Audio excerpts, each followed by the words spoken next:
I am Ganesh Shankar, a broadcasting radio and contemporary media student at Durham College. And today I'm excited to be interviewing someone who's currently introducing me to, and is inspiring me with unexpected lessons that is changing the way I am looking at the program, and that is for the better. He's an actor who's donned many characters in famous Hollywood productions, is a theater artist since his third grade days, a comedian across local circuits in LA and Toronto, a professor at Durham College, and though he loves Homer's Odyssey, should Castellaneta stop voicing Homer from The Simpsons, he could be the perfect replacement and no one would ever notice. It's my pleasure to introduce Christopher Cornish. Welcome, Christopher. Thank you. Well, it was a lovely introduction. Thank you so much for that. Glad to be here. And I'm glad to have you as part of this interview. So, starting off, I just want to understand you've been an actor since such a young age, and how has that experience transitioned to you teaching? Well, it's a very, I find that my career is very interdisciplinary. In fact, my graduate degree is in interdisciplinary studies. And, I found that, teaching is performance. You're putting on an educational show. I mean, I hesitate to call it edutainment because I don't want it. I never want it to be kitschy or gimmicky or just entertaining for entertainment's sake. But it is. You're up there in front of a class in much the same way that a stand-up comedian is in front of a crowd, or a person delivering a monologue in a theater production is in front of an audience as well. So you're there to provide, of course, education and lessons, but you're also there to provide an experience. Um, and that experience is what helps draw the students in. It's what helps the learning be absorbed, I believe, when they're engaged, when they're interested, and when they're curious and entertained. Uh, and again, this is not me putting on like a song and dance all the time, but it's good to be conscious of that you're there to provide something for the students. And for me, that's an experience because that's what we have together in the classroom, whether that's online or in person, is an experience that we're sharing, and we're should be all involved and all participating in it. So I translate a lot of my experiences in theater and comedy and on film sets to the classroom. So as far as how that translates into teaching media, well, I participate in all forms of media. So I feel that, um, I've worked in animation, I've worked in film and television, I've worked on stage. So and I've also dabbled in visual arts as well.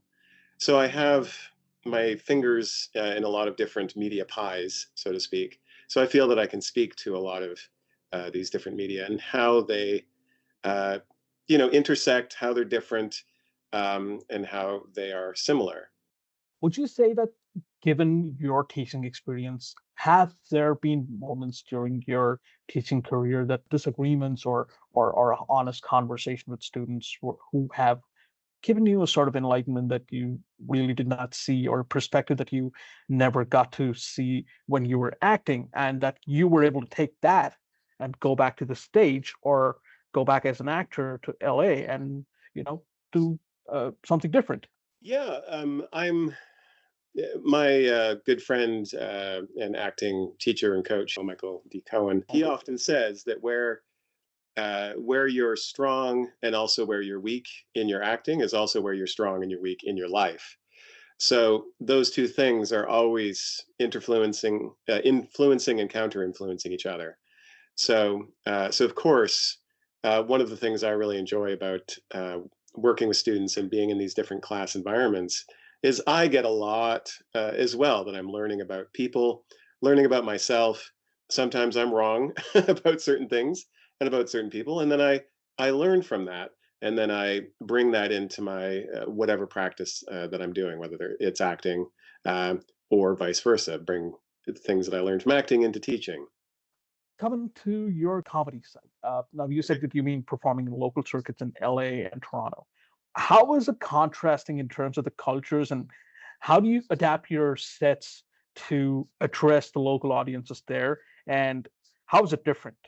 There is, there's a lot in common, of course, between Canada and the U.S. because our cultures have a lot in common, and we're so close and influence. Well, we get a lot as Canadians. There's a lot more U.S. influence coming north of the border than going the other way. Um, yeah, there's just a different there's just a different tone to people and audiences in Toronto versus LA. I think Toronto comedy takes itself a lot less seriously uh, because the stakes are admittedly lower. Um, People that are doing comedy in LA, stakes are much higher because from that you can become famous literally, and that's what a lot of people are doing it for. So, so I'd say there's a difference in the level of stakes, and yeah, the culture's just different. Um, Most people in LA are from somewhere else. So, same could be said of Toronto. A lot of people are from elsewhere, whether it's other parts of Canada or other parts of the world. Um, but that's especially so in LA. I think you'll find a lot more homegrown local Toronto comics than you'll find homegrown LA comics. Most people have come there like moths to a flame to chase the entertainment business dream. So Was there a moment in your career where you believe that if that shout out was given, then your career path may have taken a different trajectory altogether? I think what happens is, and this is the case for myself. You can very easily lose sight of the day to day things that you could be doing or should be doing. So there could be missed opportunities that I'm not aware of because any particular day I decided to just stay home and work on cleaning the garage or something rather than I should go to an open mic or I should um, you know record a scene to add to my reel. Um, so I think the missed opportunities are just as much the small daily choices that you make or don't make, um, and and often those big opportunities when they happen, if you're not ready for them, if you're not in a state of uh, preparation, then you could either bungle them or miss them anyway. so, so I think it's much more about your daily and even hourly choices. That I think is what leads to greater success if it's going to happen. As we all know from this business, not everyone makes it. Most people don't make it.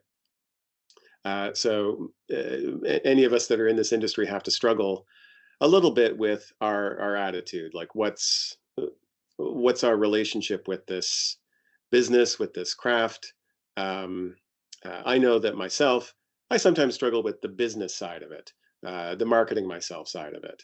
um, but these are the things you have to do, and you have to enjoy that. You have to enjoy the process of it as much as the outcomes, because the outcomes may not happen despite your very, very best diligent efforts, because you may not get that opportunity that you're describing to hit it big. So, um, and the same applies with your approach to things like auditions.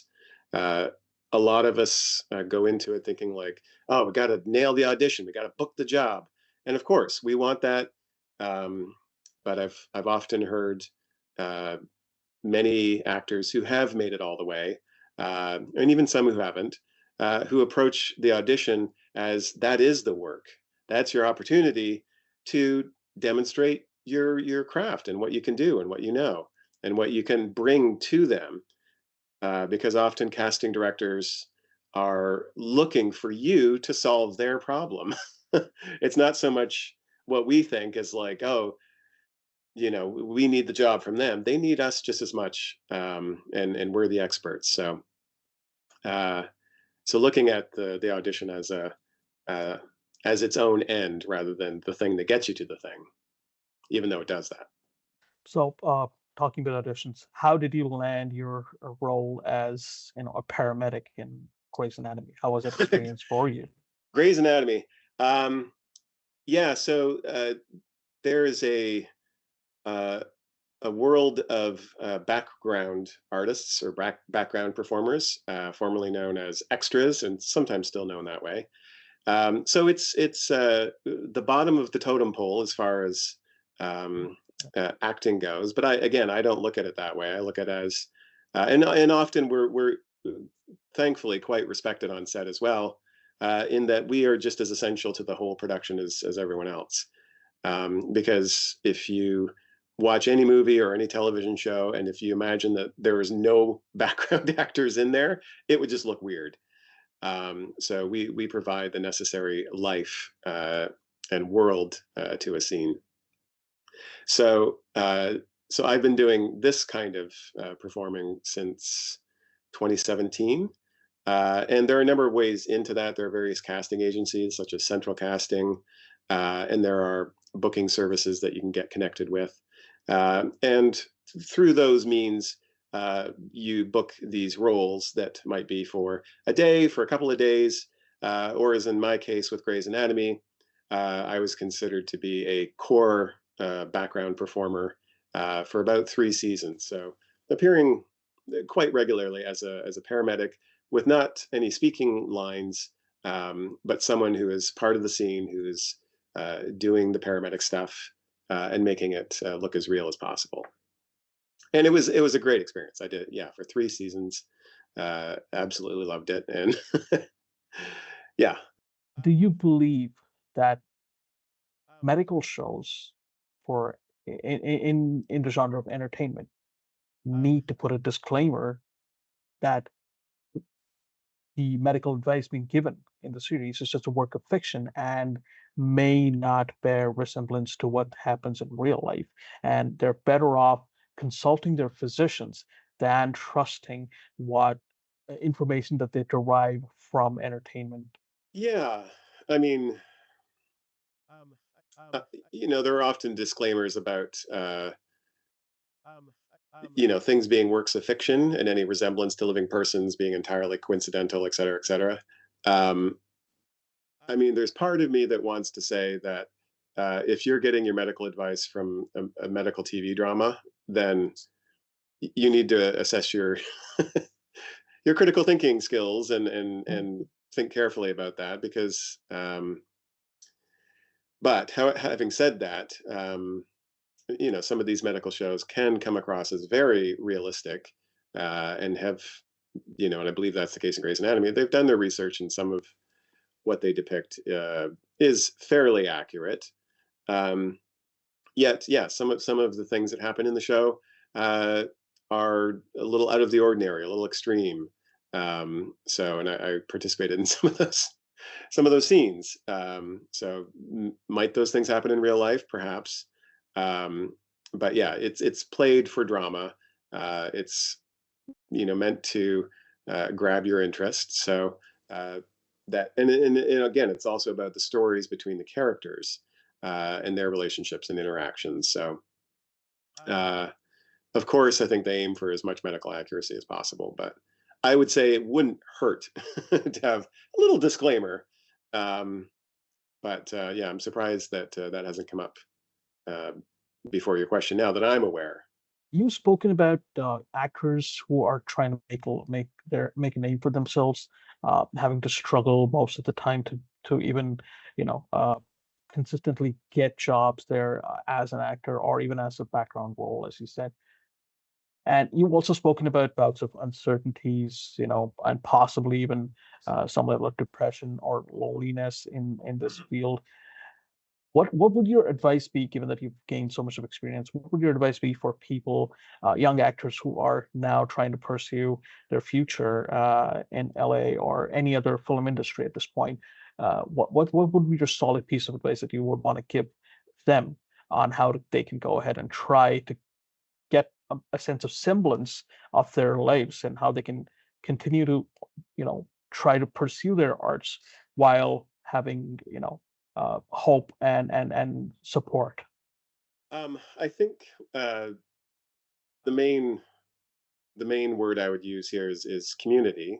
It really, really helps to find your community and your sense of community. and LA is legendary for it being difficult to build that community. Um, but it can be done, and I feel I have done it.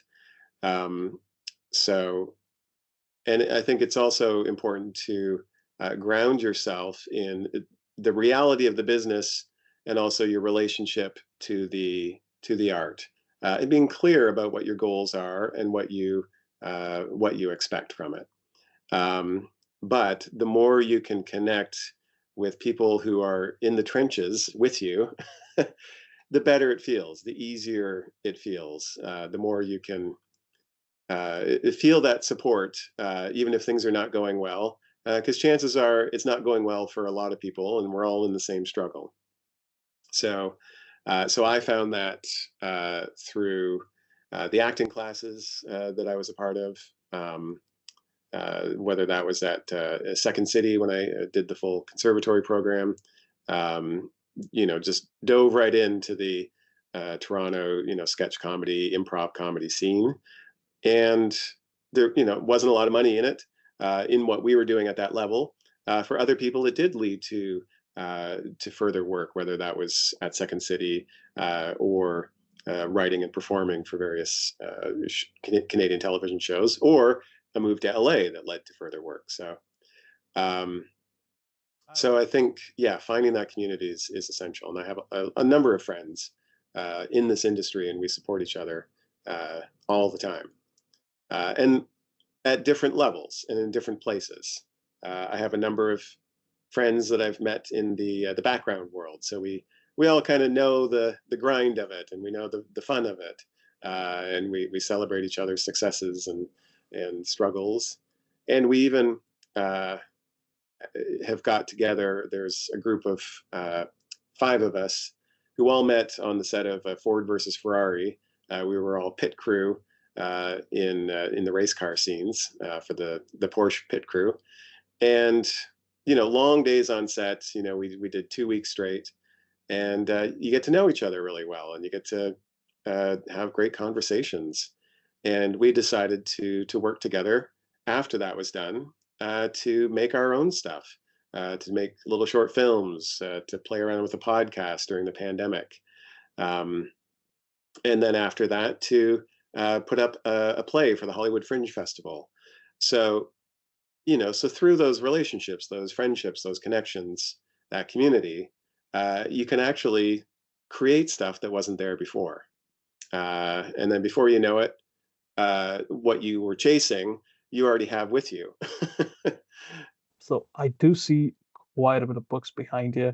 So, and I do know that, you started off your first writing assignment thanks to your third grade teacher, Miss Wandercheck, right? And you said that that first writing was bounded and laminated and kept as like a souvenir, right? Mhm. So that's a and you are fondly looking back at that memory now. Given that you started off at such a young age, even as writing, and you read so many books, if you were to be given a chance to publish a, a big time story or a novel, what would you write about? That's a good question. And that book that my teacher, my third grade teacher, bound up, obviously that was many, many years ago. Um, I would say that right now, it would be something on the theme of mental illness. Um, I have a lot of experience of family members with mental illness, in particular schizophrenia. So I'd be interested in exploring a story from the point of view of someone who is schizophrenic and experiencing that, and exploring kind of the overlap and boundaries of reality and delusion and fantasy in ways that are beneficial and also, of course, harmful. And if there's one piece of advice you would give to the third grade version of yourself, what would that be? I would say just keep going, just keep swimming. I think a lot of people talk. I know Jim Carrey talks about, uh, there's a spark that that excites your interest, that excites the passion to do this in the first place, despite what seem like overwhelming odds and obstacles and negative thoughts and criticisms and all of that.